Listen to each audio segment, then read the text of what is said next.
تورات دی یا انجیل دی یا زبوري نو دې کې هغه خوند او مزه نشته.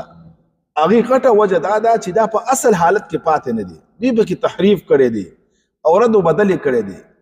که تاسو قرآن ته غوږ کېږدئ نو ډېره مزه به درکړي، ډېر خوند به درکړي، اثر به در باندې کوي، تر دې پورې چې څوک په ایمان نه لري کافر هغه ته هم خوند ورکوي. د مکې چې کوم سردارانو مشرکان او ابو جهل او نور هغوی به هم د شپې راتلل او د نبي پاک علیه الصلاة وسلام قرآن ته به یې غوږ کېښوده او هغې نه به یې خوند او مزه اخیستله، هغې به اثر کاوه.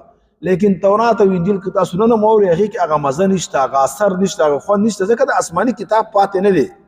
هغوی پکې تحریف کړی دی، تبدیلي پکې کړې ده، رد و بدل یې پکې کړی دی. Zazichin benach al no savor me alav lecha yukach no me atmaim v'rachat.